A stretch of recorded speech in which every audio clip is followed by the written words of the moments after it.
As in any gathering of Christians, and especially as we honor a century-long journey in the Christian faith, we gather in the name of the Father, and of the Son, and of the Holy Spirit. Amen. It is my privilege and my great honor to celebrate the birthday of the oldest member of St. John congregation at this moment. And it will not be long until she will be the oldest member ever of St. John. The oldest member until this time was William or Bill Dieselman, 1880 to 1980. How in the world do you summarize and bring things together for a century-long life? How do you do that in the only 3 hours that they gave me? Isn't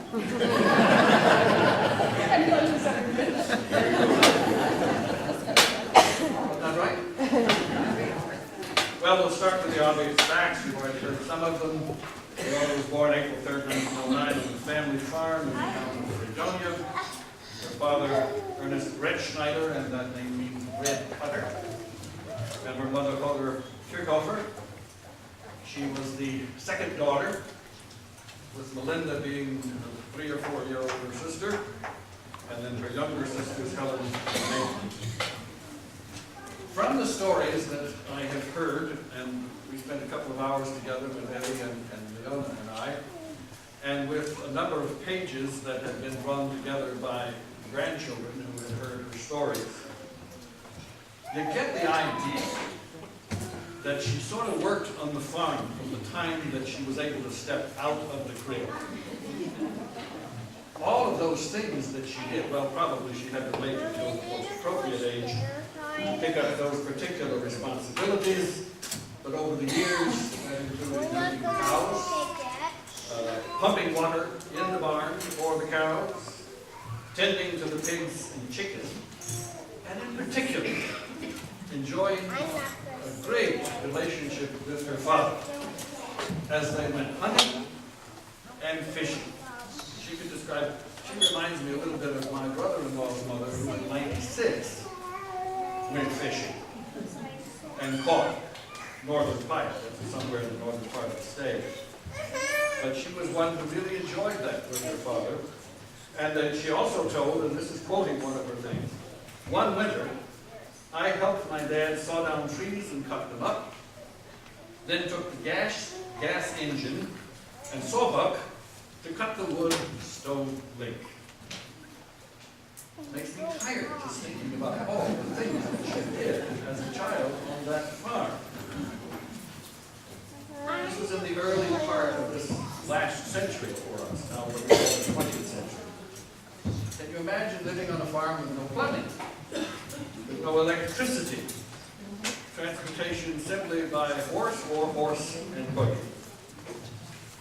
But I think it's this relationship which she received from her father and from her mother, with the responsibilities of raising children and the housekeeping, and I noticed on the marriage license of the parents that she says, it says his occupation is father. Her father, Ernest, was farmer, and the mother, she said her occupation was, get this, housework.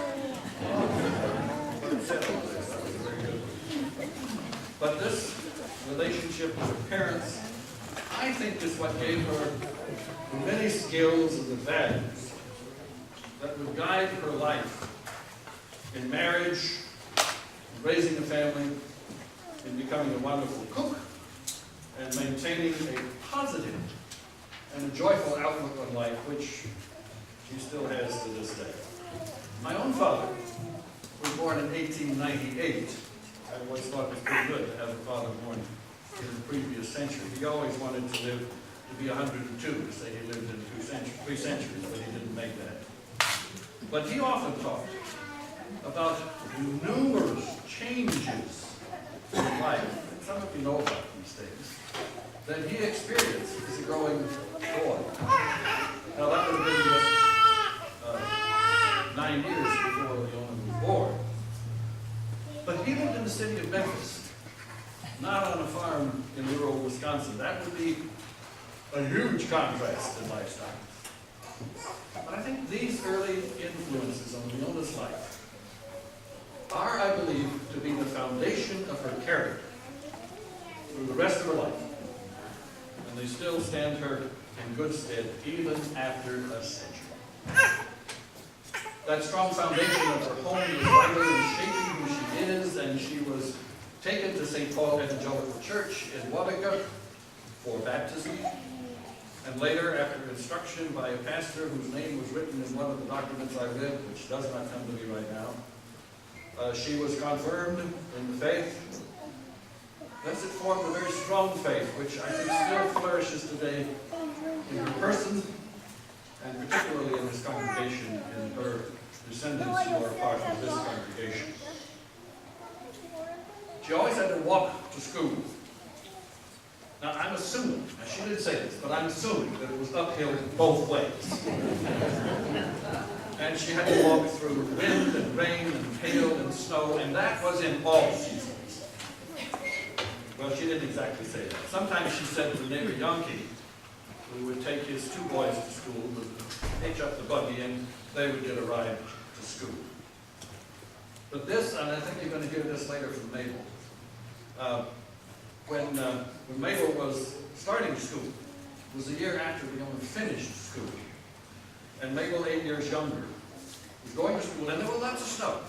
Must have been an awful lot of snow in those days. That's what you hear about so much. But Leona walked her to school and carried her through the high snow. I think about that one that we call about footprints in the sand. Maybe you know that. We talked about Jesus when there were two footprints and then there was only one, and he says, that's when I carried you. Well, that would have been Leona carrying Mabel. When the snow was lighter, Mabel walked. And the same routine followed in the evening. And both Leona and Mabel have said she didn't miss a day of school in those 9 months. I think one of the most interesting times in her early education was when, at age 13, she would go to Grandma Kickoff's house on Saturdays to wash the clothes in a wooden washing machine. Now, when I was a child, we had a Maytag. It had this little motor, and the jigaboo went round and round like that.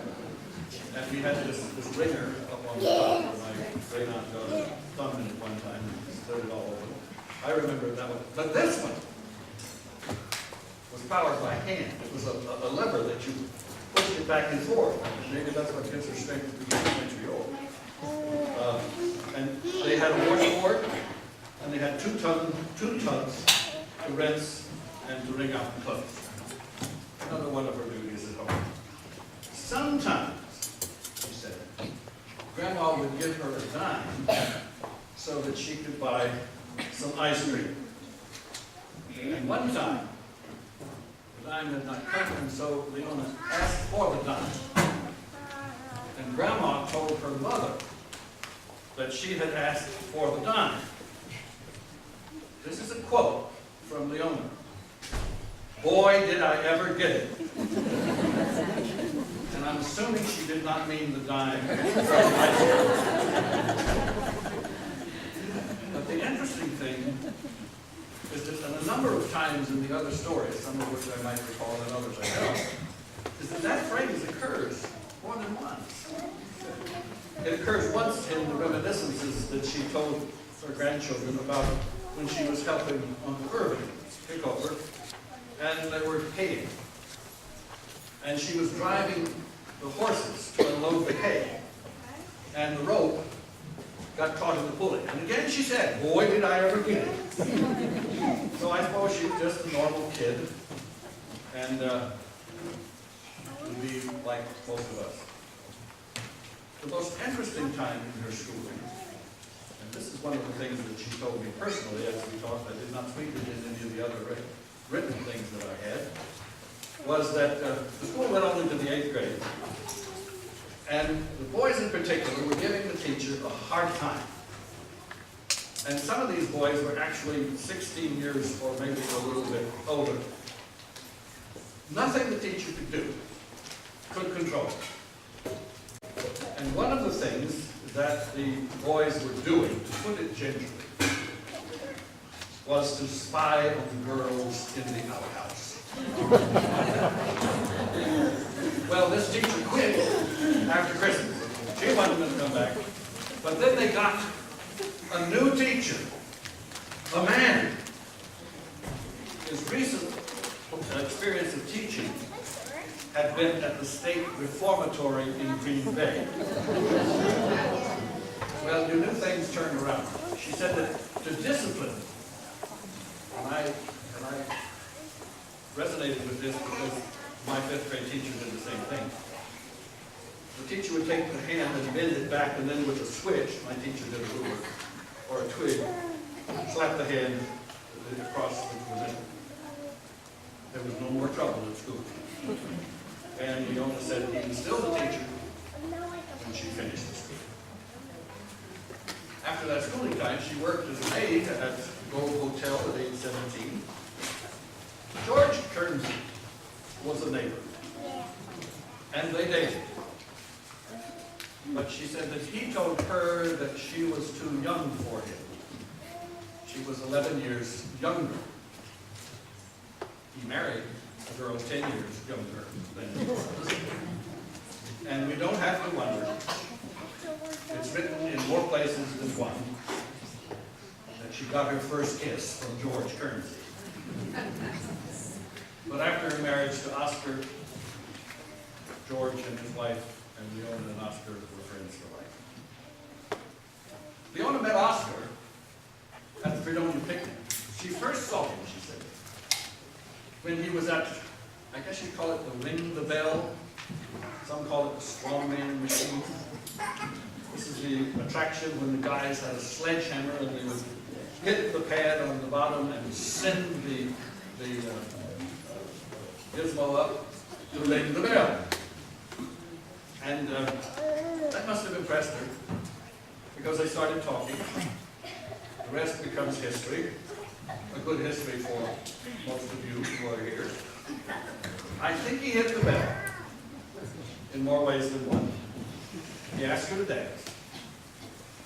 And what a memory Leona has about that time. She remembers that she had a cold on the day that Oscar asked her to marry him.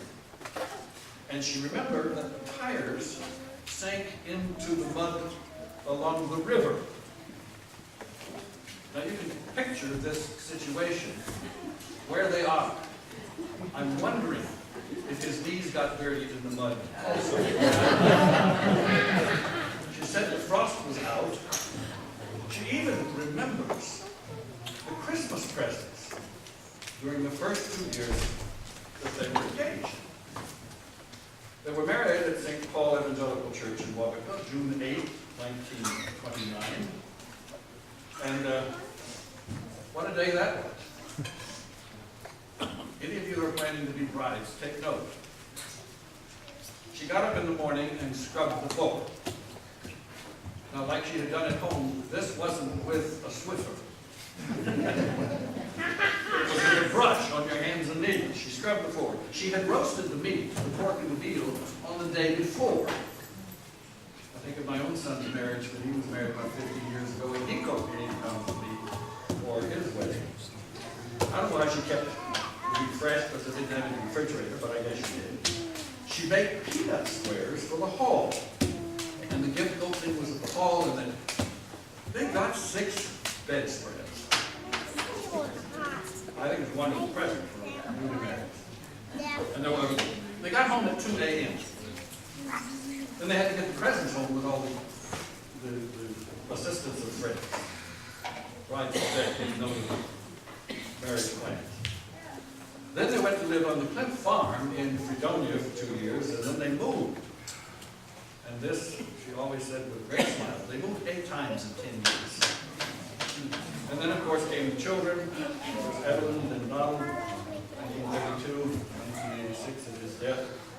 Norbert, 1934, to his death in 2009. And Marvin with us here today, 1937. They bought their house on 5 acres in Fredonia in 1942. They called it their farm. It cost them cost them $3,400, even though there was no electricity. And they lived there until Oscar's death in 1982. But what an adventuresome life it was. They raised pigs. She remembers Poland, China, Chester White, and she didn't remember the name of this one, but this is a quote. Another kind that was real long with long ears that made good bacon. When the children were big enough, she worked in the canning factory, and then she worked alongside German prisoners of war. This was World War II time. And she spoke German with them.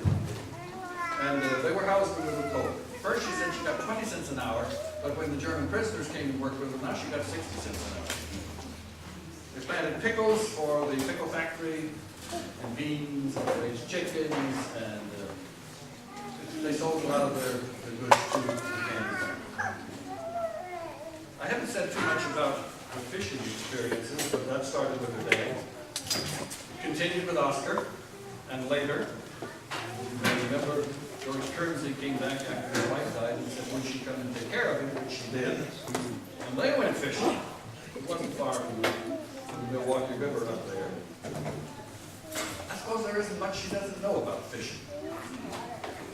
And that's when she could teach me a lot, because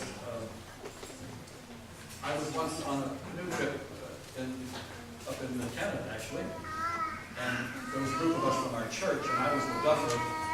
And as we're going sailing in the canoe across the lake, the guide said, put the line in the water, so I did. And pretty soon, just sure, I pulled it up enough to see that we have a northern pike about this big. That's true. I'm not talking this big. And he says, bring it in the boat. And I hit it up, and it's beside the canoe flapping. And he says, bring it in the boat. And I said, no. He says, bring it in the boat. I said, I'm scared of fish. So he jumped up from the back and he grabbed that line and he threw the fish into the canoe. And I stood up. I'm in this canoe with this, we're dancing, this fish and I are dancing. I mean, it's like this. Finally, I took my backpack and put it on top of the fish and sat. That's what I know about fishing. It was a wonder. There were things on this table that had articles in publications about their square dancing. All kinds of places. Woods, VA hospital. She danced until age 46. It was a wonderful time. Oh, go back to the fishing. The one that she remembers recently was on a trip up north with Randy and Karen, and she was over 90 at the time. But the interesting thing was that she left Cedar Springs after having therapy for one of her 3 knee replacements. Now you're wondering where she got that 3rd knee. But she only had 2. They did one up twice. The day after she finished her therapy, they got in the car and drove north, and she caught the fish. Well, no, she said she had to clean the fish. Bullheads. That was a wonderful time and a wonderful memory. What a legacy there is. 4 children, 18 grandchildren, and I went through that list that is on your tables, and I counted them as best I could to discover 32 great-grandchildren. Give me a great-grandchild, raise your hand. 18 great-grandchildren. Some of you are too little to raise your hand. What a legacy. What a legacy. One quote from the remembrance book that was done for a great-granddaughter. I think it almost sums up all of these adventures of her life. Because it's still the family that's the strength. That's coming from her own strong family roots. And the one quote that I take out of that book was this one. When asked, what did she enjoy most? She wrote, just being a mother, cooking and so forth. It was a joy to see them eat what I made. Leona,